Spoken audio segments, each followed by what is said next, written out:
ராமரை எப்படியாவது பார்க்க வேண்டும் என்று சொல்லி இரவு பகல ராமா ராமா ராமா என்று எப்படி ஆஞ்சநேயர் இலங்கைக்கு அக்கறையோடு செல்ல வேண்டும் என்று சொன்ன நேரத்திலே ராமா ராமா ராமா என்று சொல்லி அப்புறம் போய்விடலாம் என்று ஜாம்பவான் சொன்னது போல அந்த ராம பக்தனுக்கு ராமரை நேரடியாக பார்க்க வேண்டும் என்று ஆசை. அவன் அதிகாரம் படைத்தவன் இல்லை, ஆனால் இந்து தர்மத்தின் அதிகாரங்களை பயின்றவன். தினமும் ராமர் கோயிலிலே போய் நின்று வணங்கி ராமா எனக்கு நீ நேரடியாக காட்சியளிக்க வேண்டும் என்று தினமும் வேண்டுவார். ஒரு நாள் அவருக்கு பக்தியின் மிகுதியால் காலம் கடந்து இரவு 12 மணி நேரத்தை கடந்து ராமா ராமா என்று சொல்லிக் கொண்டிருந்தார். வருகின்ற வழியிலே இரவு நேரம் ஒற்றையடி பாதை,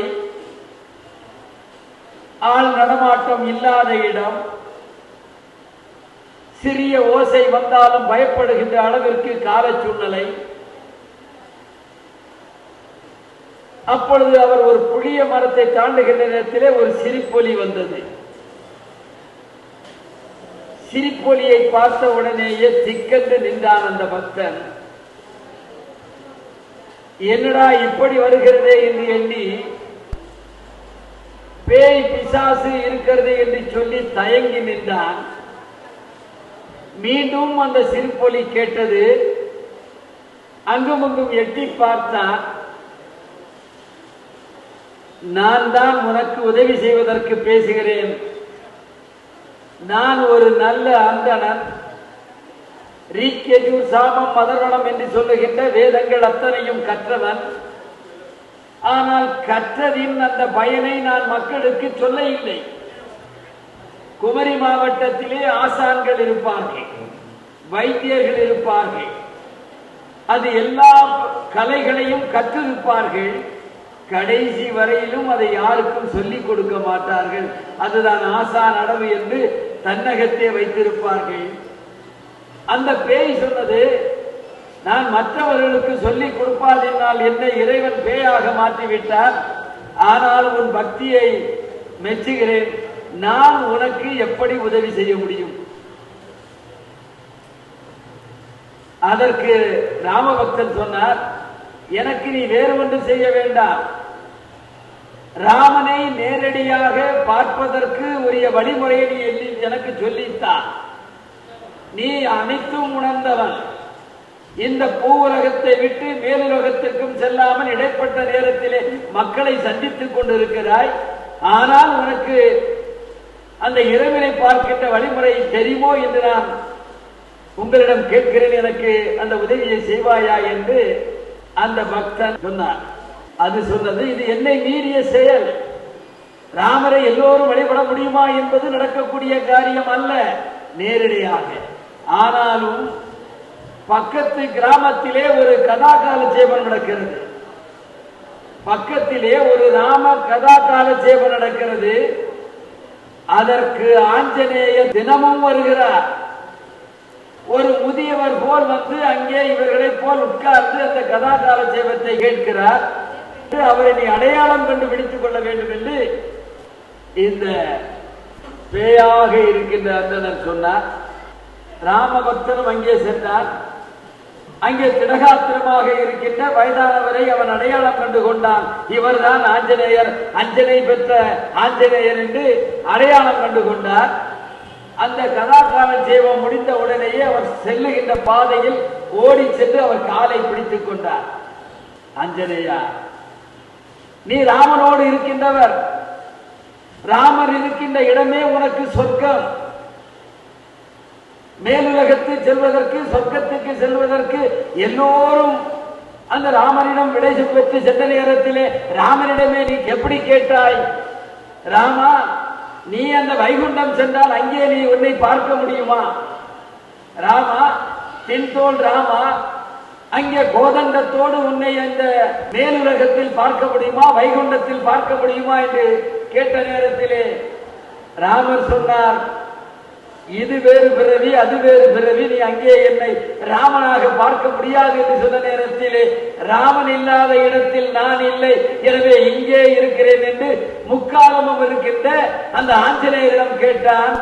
எப்படியாவது எனக்கு ராமரை பார்க்க வேண்டும் என்று சொன்ன நேரத்திலே அந்த ஆஞ்சநேயர் சொன்னார், பக்தா, பக்கத்து ஊரிலே ஒரு குகை இருக்கிறது, அந்த குகையிலே நீ சென்று அங்கே ராமா ராமா ராமா என்று நீ வழிபட்டுக் கொண்டிருந்தால், இடைவிடாது வழிபட்டுக் கொண்டிருந்தால் நிச்சயமாக அந்த கோதண்டராமன் காட்சியளிப்பார் என்று ஆஞ்சநேயர் சொன்னார்.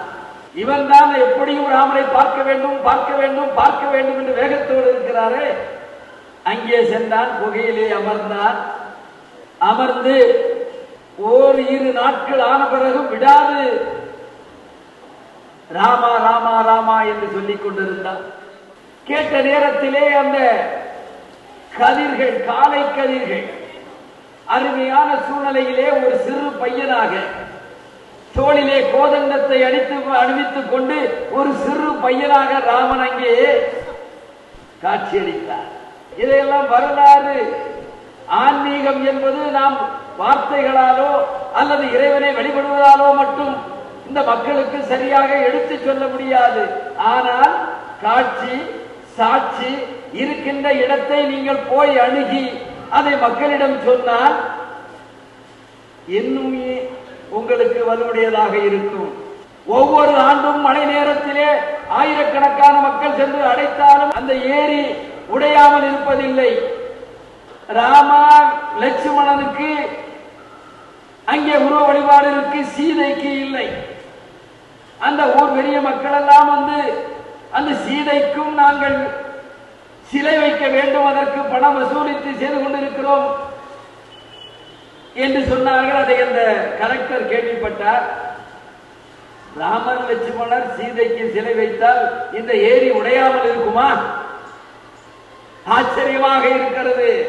உலகத்தையே ஆண்டு கொண்டிருக்கின்ற எங்களுக்கு இல்லாத அறிவு உங்களுக்கு இருக்கிறதா என்று ஏளனமாக பேசினார் துரை.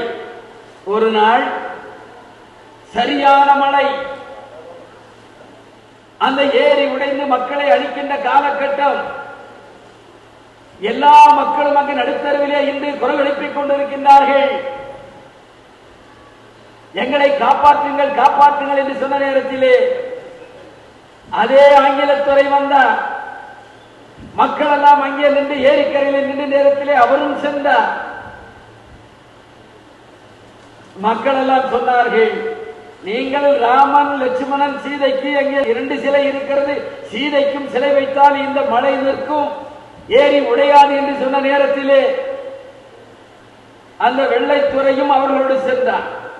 அவனுக்கும் இவ்வளவு நாளும் நாம் மறுத்துவிட்டோம், ஏன் என்று பார்க்க கூடாதா என்று நினைத்து அவனும் சென்றான். மின்னல் வெட்டியது. மின்னல் வெட்டிய பார்வையிலே அந்த ஆங்கிலேயர் தூரத்திலே பார்த்தார். ராமன் லட்சுமணன் சீதை அங்கே காட்சியளித்தார்கள். யாருக்கு?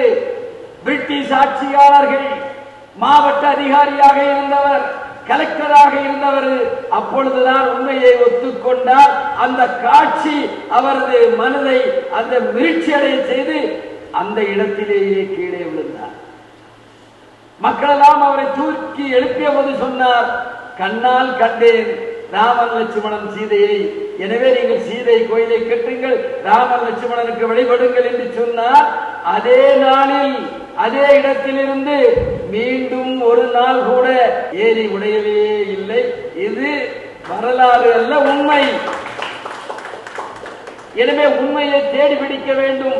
தேனி எங்கெல்லாம் தேனி கிடைக்குமோ என்று எண்ணி ஒவ்வொரு பூவாக சென்று தேடி எடுத்து கொண்டு வருவது போல் எழுத்தாளர்கள் தன் கவிதை திறமை, இலக்கண திறமை, எதுகை மோனை, வார்த்தைகளை எப்படி போட்டால் மக்கள் மனதில் பதியும் என்பதையெல்லாம் செவ்வனே தேடி தேடி தேடி எடுத்து போட்டால் கவிதை நயம் வரும், மக்களுக்கும் அந்த ஆர்வம் வரும். கண்ணதாசன் அவர்கள் சாதாரண மனிதன். இன்று கண்ணதாசன் அவர்கள் அர்த்தமுள்ள இந்து மதம் எழுதியிருக்கின்றார். எந்த நாத்திகராக இருந்தாலோ அவர் ஆத்திகராக மாறி அர்த்தமுள்ள இந்து மதத்தை நீங்கள் படித்தீர்களேயானால் தெரியும். ஒவ்வொரு சாதாரண நடப்புகளையும் அவன் கவிதை திறமையால் எப்படி அங்கே எழுதியிருக்கிறார் என்பதை நீங்கள் புரியலாம். கண்டிப்பாக நீங்கள் அர்த்தமுள்ள இந்து மதத்தை பெரியவர்களெல்லாம் படிக்க வேண்டும். இது நான் கண்ணதாசனுக்காக சொல்லவில்லை. கண்ணதாசன் எண்ணத்திலே இருக்கின்ற அந்த கண்ணனின் சிந்தனை, அந்த இறையருள் வார்த்தைகளை எப்படி போட்டால் இந்த மக்களை கட்டி போடலாம் என்று சிந்தனையுடைய கண்ணதாசன் அர்த்தமுள்ள இந்து மதத்தை எழுதினார். ஒரு நாள் தினமணியிலே எழுதினார்.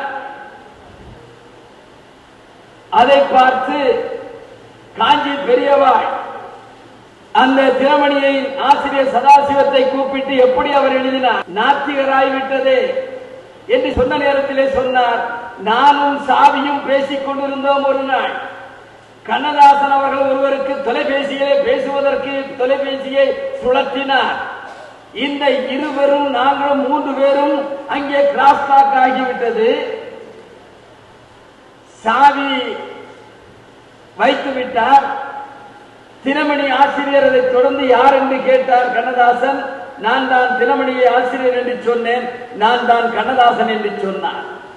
அதுவரையிலும் அந்த தினமணி கதிரிலே எழுதாத அந்த கண்ணதாசனுக்கு ஒரு வாய்ப்பு கிராஸ் டாக்கிலே கிடைத்தது. தொடர்ந்து தினமணி கதிரிலே எழுதினார்.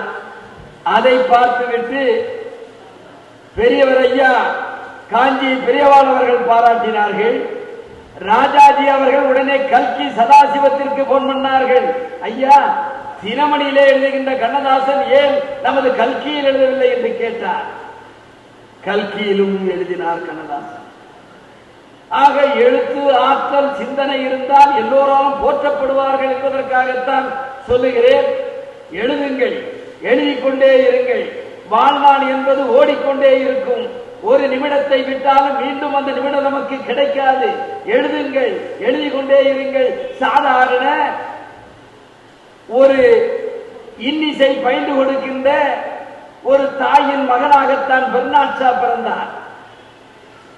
சாதாரணமாக பக்கத்து வீட்டில் இருக்கின்ற குழந்தைகளுக்கெல்லாம் தெரிந்த சங்கீதத்தை சொல்லிக் கொடுத்து அதிலே கிடைக்கின்ற வருவாயை ஓட்டிக் கொண்டிருந்தார் பெர்னாட் ஷாவின் தாயார். தந்தையோ ஆயிரக்கணக்கான டாஸ்மாக் கடைகள் போல் அங்கே இருக்கின்ற டாஸ்மாக் கடையிலே போய் குடித்து அழித்து விடுவார். குடியை மட்டும் கெடுக்கவில்லை, எல்லோரையும் கெடுத்துக் கொண்டிருக்கிறது. ஒரு நாள் இந்த தாய் இவனை ஒரு ஆபீஸில் வேலைக்கு அமர்த்தினார். சாதாரண ஆபீஸ் பாய். அந்த ஆபீஸ் பாய் அங்கே எல்லோரும் தான் சொல்லுவோமே, அதை எடு இதை எடு, இது சுத்தமா இல்ல, சுறுசுறுப்பா இருக்கணும், ஓடிவா ஓடிவான்னு சொன்னோம்னா அவனுக்கு அந்த வாழ்க்கை பிடிக்க இல்லை. என்னடா வாழ்க்கை இது, குறைஞ்ச சம்பளம், எல்லோரும் ஆளுக்கு ஆளு வேலை வாங்குறாங்க, இனிமேல் நாம் இப்படி வேலை செய்யக்கூடாது என்று சொல்லி லண்டன் மாநகரத்திற்கு சென்றார். அரிதாரம் பூசினார் சாதாரண சாலையிலே. யாருக்கும் அவரை கவனித்துக் கொள்ளவில்லை. கொஞ்சம் வளர வளர அவர் சிந்தனை வர வர நாடகத்திற்கு விமர்சனாக போனார். பத்திரிகை எழுதினார். அங்கே இருக்கின்ற மக்களுக்கு ஒரு புதிய கோணத்தில் தன் கருத்துக்களை சொல்லலாமா என்று பார்த்தார். எதுவுமே ஈடுபடவில்லை. கடைசியிலே தன்னிடம் இருக்கின்ற இலக்கிய அறிவால் நாடகம் எழுத துவங்கினார். அந்த நாடகம் எழுதிய காரணத்தினாலே தான் நாடகம் என்றால் பெர்னாட் ஷா உலகமே போற்றுகின்ற நோபல் பரிசு பெர்னாட் ஷாவுக்கு கிடைத்தது என்று சொன்னால் சிந்தனை ஒரு இலக்கு. எனக்கு தேன் தான் கிடைக்க வேண்டும் என்று சொன்னாலும் எத்தனை மலர்களையும் தாவி சென்று பார்த்து பார்த்து அந்த தேனை எடுத்து நான் சேகரிப்பேன் என்று தேனி போல் சுறுசுறுப்பாக இருந்த காரணத்தினாலே பெர்னாட் ஷா உலகம் போற்றும் நாடக ஆசிரியராக மாறினார். அதே போலே ஐயா அவர்கள் கிடைக்கின்ற நேரம், இறைவனை வழிபடுகின்ற நேரம், மக்களுக்கு அந்த சேவையை செய்கின்ற நேரம் போக இருக்கின்ற நேரத்தில் 24 மணி நேரத்தை இறைவன் கொடுத்திருக்கிறார். நாமெல்லாம் எத்தனை மணி நேரம் பயன்படுத்துகிறோம் என்று எனக்கு தெரியாது. அதில் ஏறத்தாழ 8 மணி நேரத்தை தூக்கத்துல போட்டுருவோம். எதுவுமே இல்லாம தூக்கத்தில் 8 மணி நேரம் போயிருது. அந்த 8 மணி நேரத்தை யார் பயன்படுத்துகிறார்களோ அவன் சால சிறந்தவனாக மாறுகிறார். அதுதான் முக்கியம். நேர் வருவான் காலை 2 மணி வரையிலே எழுதுவார், 5 மணிக்கு எழுந்திருப்பார்.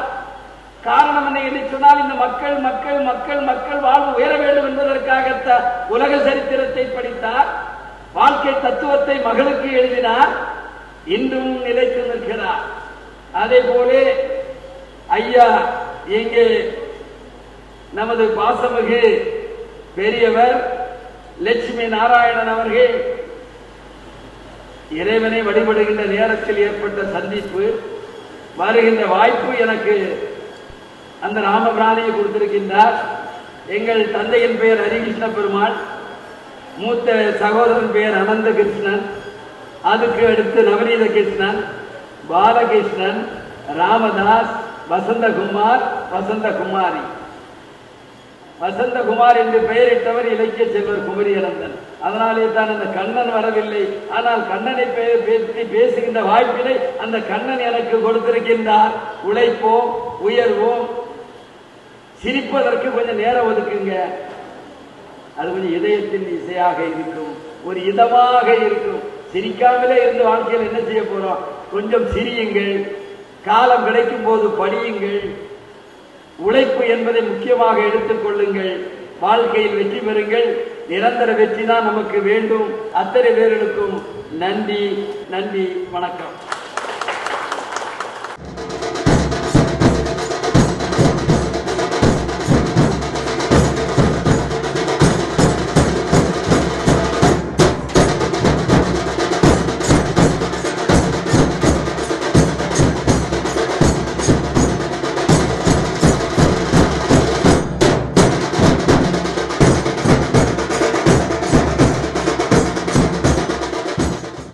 சமய கோட்பாட்டிற்கு மேலே இறைவன் படைத்த படைப்பில் நாம் வாழ்ந்து கொண்டிருக்கின்றோம். அந்த வாழ்க்கையில் கடந்து செல்லுகின்ற பாதை எப்படி இருக்க வேண்டும் என்பது முக்கியம். கோடிக்கணக்கான மக்கள் பிறக்கிறார்கள், கோடிக்கணக்கான மக்கள் மறைகிறார்கள். ஆனால் மக்கள் உள்ளமெல்லாம் நிறைந்து அவர்கள் தந்த கருத்து நம்மை வழிநடத்தி செல்லுகின்ற ஆற்றல் உடையதாக இருந்தால் அதற்கு கால அளவு கிடையாது. கிறிஸ்து பிறப்பதற்கு முன்பு என்று சொல்லுவோம், கிறிஸ்து பிறப்பதற்கு பின்பு என்று சொல்லுவோம். ஆனால் கிறிஸ்து பிறப்பதற்கு முன்பு ஏறத்தாழ 527 ஆண்டுகளுக்கு முன்பு பிறந்து அகிம்சை, சகிப்புத்தன்மை, புலால் உண்ணாமை, ஆடை அணியாமை, அகத்தூய்மை என்று எல்லா நாட்டவரும் பின்பற்றுகின்ற ஒரு அருமையான கருத்துக்களை கடவுள் வடிவில் நமக்கு தந்திருக்கின்றார்கள். இன்று இந்தியாவை போற்றுவதற்கு காரணம் என்ன? உலக நாடுகளே இன்று இந்தியாவை பார்த்து பிரமிப்பதற்கு காரணம் அகிம்சை. அந்த அகிம்சையை தான் நமது சமண மத குருக்கள் நமக்கு தந்தார்கள். அதைத்தான் தேசப்பிதா மகாத்மா காந்தி அகிம்சை என்ற ஆயுதத்தை கையில் எடுத்து உலக நாடுகளெல்லாம் அணு ஆயுதத்தை நம்பி இருந்த காலத்தில் உலக நாடுகளெல்லாம் எங்களிடம் இந்த விதமான துப்பாக்கிகளும் பீரங்கிகளும் இருக்கின்றன என்று பறை சாற்றி கொண்டிருந்த நேரத்திலே கையிலே கைராட்டை, உள்ளத்திலே அகிம்சை, அந்த அகிம்சையின் சக்தியை இந்த உலகத்திற்கு எடுத்து காட்டுவதற்கு ஒரு மகாத்மா, அந்த மகாத்மா கடைபிடித்த அகிம்சை நம் கடவுளால் இங்கே தரப்பட்டது. அதனாலேதான் இந்த நாடு மழை பெய்கிறது, எந்த காற்றும் சுனாமியும் வந்தாலும் மீண்டும் எழுந்து நிற்கிறது என்று சொன்னால் நமது ஆண்டோர்கள் கொடுத்த அந்த சக்தி, அந்த ஆண்டோர்கள் நமக்கு அருளிய அந்த நற்கருத்துக்கள். சமண முனிவர்கள் அங்கே இருந்து வடக்கே இருந்து தெற்கு நோக்கி வந்தார்கள் என்று வரலாறு. அங்கே ஆரியர்களுடன் ஏற்பட்ட தகராறில் இங்கே தென்புலம் நோக்கி வந்தார்கள் என்று வரலாறு. ஆனால் பாண்டிய மன்னர்களுக்கெல்லாம் ஒரு ஆசை, வள்ளுவ பெருந்தகை தந்த திருக்குறள் ஈரடி பாக்களை கொண்ட ஈரடி, அந்த திருக்குறளுக்கு ஒப்பாக ஒரு தமிழ் இலக்கியம் கிடைக்குமா என்று பாண்டிய மன்னர்களெல்லாம் ஏங்கிக் கொண்டிருந்தார்கள். வடக்கே இருந்து தெற்கே வந்து தமிழ்பால் பற்றும் பாசமும் அந்த தமிழை நன்றாக உணர்ந்த நமது சமண முனிவர்கள் தமிழ் ஆற்றலால் பல புத்தகங்களை எழுதினார்கள். அந்த புத்தகங்களை எழுதியும் பாண்டிய மன்னனுக்கு திருப்தி ஏற்படவில்லை.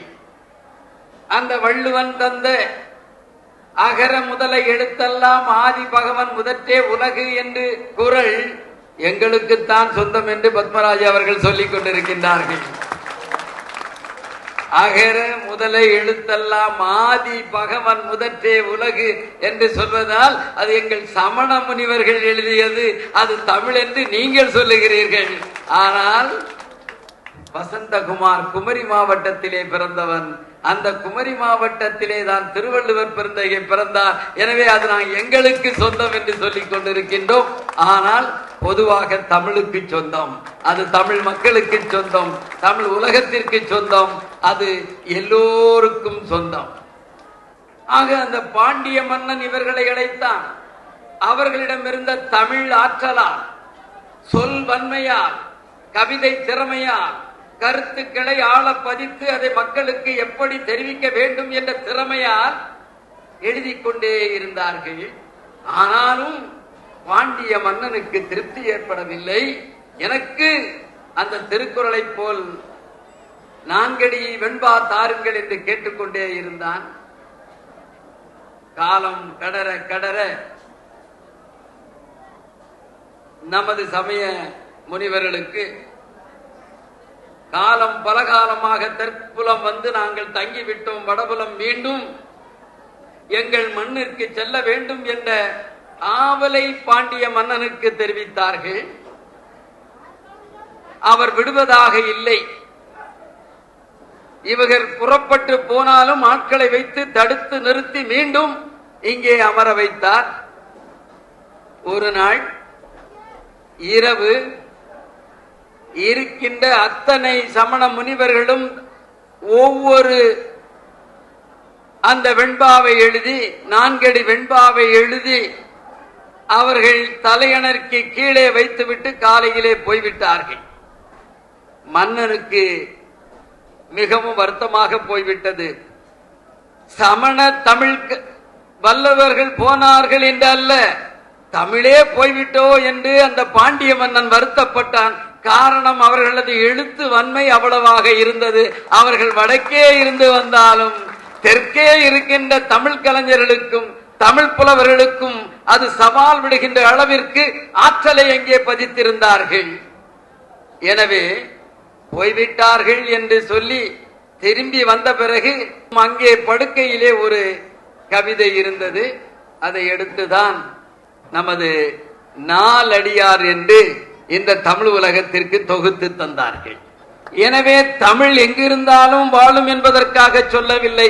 அதற்கு மேலாக நாம் எங்கிருந்தாலும் அந்த மக்களோடு தொடர்பு கொண்டு அவர்கள் கலாச்சாரத்தோடு ஒன்றி வாழுகின்ற ஆற்றலை நமக்கு இந்த இறைவன் கொடுத்திருக்கிறார் என்பதுதான் முக்கியம். எனக்கென்று அல்ல, எல்லோருக்கும் பொதுவாக இருக்கின்ற கருத்துக்களை வாரி தருகின்ற ஆற்றலை நமது இறைவன் அவர்கள் கிறிஸ்து பிறப்பதற்கு முன்பே நமக்கு கொடுத்து சென்றிருக்கின்றார்கள். அதிலே பிரிவுகள் இருக்கலாம், ஆனால் அடிப்படை கொள்கை அகிம்சை, புலால் உண்ணாமை, சகிப்பு தன்மை, அறம் செய்தல். அறம் செய்தல் என்பது மிகவும் முக்கியம். வாழ்வது ஒரு முறை, வாழும் போதும் வாழ்க்கைக்கு பிறகும் இவன் என்ன செய்தான் என்று சொல்லுகின்ற அளவிற்கு நம்மிடம் இருக்கின்ற சக்தியை வெளியே கொண்டு வர வேண்டும். நாடு இப்பொழுது எப்படி போய் கொண்டிருக்கிறது என்று சொன்னால், நான் சொன்னால் அரசியல்வாதியாக நினைப்பார்கள். ஆனால் நீங்கள் சிந்தித்து பார்க்க வேண்டும். காலையிலே இருந்து மாலை வரை 6 மணி வரை உழைத்து அதன் மூலம் வருகின்ற வருவாயில் ஒரு பகுதியை இந்திய அரசாங்கத்திற்கு வருமான வரியாக நாம் செலுத்துகிறோம். உழைக்கின்ற தொழிலாளர்களிடமிருந்து பணத்தை பிடிக்கிறோம், தொழில் செய்கின்றவர்களிடமிருந்து பணத்தை வாங்குகின்றோம். ஆனால் வாங்கப்படுகின்ற பணம் சரியாக செலவிடப்படுகிறதா என்று நீங்கள் என்று பார்க்கிறீர்களோ அன்றுதான் இந்த இந்தியா இன்னும் மேலே உயரும். எனவே வாழ்க்கையிலே ஒரு நாணயம் வேண்டும், நாணயத்தோடு கூடிய வாழ்க்கை வேண்டும். அந்த வாழ்க்கை மற்றவர்களுக்கு இலக்கணமாக இருக்க வேண்டும். அப்படி என்று சொன்னால்தான் வாழ்க்கை வாழ்க்கையாக இருக்கும். ஒரு சாதாரண மனிதன், 5வது வகுப்பு படித்த மனிதன், இந்த ஏழைகள் எப்படி உயர வேண்டும் என்று தன்னை ஏற்படுத்தவர். ஒரு அரசியலிலே இருந்து இந்த மக்களுக்கு எப்படி சேவை செய்ய முடியும் என்பதை நிரூபித்து காட்டியவர். இவரால் முடியுமா? 5வது வகுப்பு படித்த மனிதன், ஆங்கிலம் அருமையாக பேச தெரியாது, இந்தி அதிகமாக பேச தெரியாது. இந்த மனிதன் சாதிக்க முடியுமா என்று கேட்ட நேரத்திலே தான் ஒரு மனிதன் சாதித்தான். தனக்கு கிடைக்காத கல்வி, எனக்கு கிடைக்காத கல்வி, என்னை போல் மாணவர்களுக்கு கிடைக்காத கல்வி இந்த சமுதாயத்திற்கு வேண்டும். பிறப்பது ஒரு முறை, அந்த ஒரு முறையில் நாம் எப்படி சாதிக்க வேண்டும் என்று சொல்லி தனக்கு கிடைக்காத கல்வி இந்த சமுதாயத்திற்கு வேண்டும் என்று அடிகோல் நாட்டியவர் தான் பெருந்தலைவர் காமராஜர் என்று சொன்னால் அரசியலுக்காக அல்ல. நான் சொல்லுவது அரசியலுக்காக அல்ல. நீங்கள் அரசியலோடு ஒப்பிட்டு பாருங்கள். அப்பொழுதுதான் காமராஜ் என்ற ஒரு மாமனிதன் எப்படி வாழ்ந்தார் என்பது உங்களுக்கு புரியும். இப்பொழுது உள்ள அரசியலையும் நீங்கள் சற்று அலசி பாருங்கள். சொந்த தாய்க்கு தண்ணீர் வெளியே எடுத்து வர முடியாது என்ற சூழ்நிலையில் வயதான காலம், மகனோ தமிழ்நாடு முதலமைச்சர், அந்த தாய் கேட்கவில்லை. அங்கே இருந்த அதிகாரி போய், அம்மா நீங்கள் வெளியே போய் தண்ணி பிடிப்பதற்கு சிரமமாக இருக்கும், ஒரு அடிக்குழாய் உள்ளே போட்டு தருகிறோம் என்று சொல்லாமல் செய்தார்கள். சொல்லி செய்யவில்லை. வந்தார் காமராஜ், பார்த்தார். அம்மா நீ யாரையாவது இந்த மாதிரி குழாய் வைக்க சொன்னியா? இல்லையா, நான் வைக்கலையா. ஏதோ 2-3 ஆபீசர் வந்தாங்க, வந்து மாட்டிட்டு போயிட்டாங்க. உடனே அந்த ஆபீசரை கூப்பிட்டு, என்ன 5 நிமிஷத்துல அந்த குழாயை எடுத்துட்டு போங்கன்னு சொன்ன ஒரே தலைவன் உலகத்திலேயே அந்த மனிதன் தான். காரணம் இது அரசியல் அல்ல. அரசியல் என்பது இந்த மக்களுக்கும் தேவை. உங்கள் பணத்தில் அரசாங்கம் நடந்து கொண்டிருக்கிறது. உங்கள் கடின உழைப்பால் ஏற்பட்ட பணத்தில் இந்த அரசாங்கம் நடந்து கொண்டிருக்கிறது. அந்த அரசாங்கம் தவறு செய்தால் என் பணம், என் உழைத்த பணம், நான் இரவு பகலாக பணியாற்றி அதன் மூலம் செலுத்துகின்ற பணத்தில் இந்த அரசாங்கம் நடக்கிறது. ஏன் நீங்கள் தவறு செய்கிறீர்கள் என்று தட்டி கேட்கின்ற காலம் வந்தால்தான், இளைஞர்கள் புறப்பட்டு வந்தால்தான் நல்ல ஆட்சி கிடைக்கும். அதற்காகத்தான் சொல்லுகிறேன், வேறு ஒன்றும் இல்லை. பாதை நன்றாக இருக்க வேண்டும், வருவதற்கு போக்குவரத்து வசதி வேண்டும், குடிப்பதற்கு தண்ணீர் வேண்டும். அத்தனையும் இருந்தால்தான் ஒரு மனிதன் வாழ முடியும். யாருக்கும் தீங்கிழைக்காதவர்கள், பாதையிலே போகின்ற பொழுது எறும்பு கூட சாகக்கூடாது என்று அதை விசிறி விசிறி தள்ளி போய் அந்த உயிரை காப்பாற்றுகின்ற ஆற்றல் படைத்தவர்கள் நாம். யாருக்கும் தீங்கிழைக்க மாட்டோம். உயிர் பெரிது என்று வாழுகின்ற இந்த உலகத்தில் நாமும் வாழுகிறோம். நாமும் வாழ வேண்டும், மற்றவர்களையும் வாழ வைக்க வேண்டும். அந்த வாழ்க்கை தான் நல்ல வாழ்க்கை. அந்த வாழ்க்கை வாழ்ந்தால் எல்லாம் வல்ல இறைவன் நமக்கு எல்லா வளமும் தருவார். நீங்கள் சந்தோஷமாக இருக்கலாம். வாழுகின்ற வாழ்நாள் எத்தனை என்பதல்ல. விவேகானந்தர் இறந்தது 35 வயதுக்குள், பாரதி இறந்தது 35 வயதுக்குள். இன்னும் அவர்களும் நெஞ்சமெல்லாம் வாழ்ந்து கொண்டிருக்கின்றார்கள். வீழ்ந்தாலும் பூமியை விட்டு வாழ்ந்து கொண்டிருக்கின்ற ஆற்றலோடு இருக்கின்றார்கள். அதை போல் மதம் என்ற கொள்கையோடு நாம் இருக்கிறோம். அவர்கள் கொடுத்த மதம் தான், அந்த அஹிம்சை தான், அந்த ஒரு சாதாரண மக்களையும் மதிக்க வேண்டும் என்ற எண்ணம் தான் இன்று உலகத்தை காப்பாற்றி கொண்டிருக்கிறது. அந்த உலகத்தை காப்பாற்றுகின்ற கடவுள் நம்மை எல்லோரையும் காப்பாற்றுவார், காப்பாற்றி மக்களுக்கு சேவை செய்வதற்கு வசதியினை தருவார், வாழ்வினை தருவார் என்று சொல்லி நமது கொள்கையை பரப்புவோம், முக்கியமாக அகிம்சையை பரப்புவோம். இந்த நாடு நன்றாக இருக்கட்டும் என்று சொல்லி வாழ்த்தி அமைகின்றேன். நன்றி, வணக்கம்.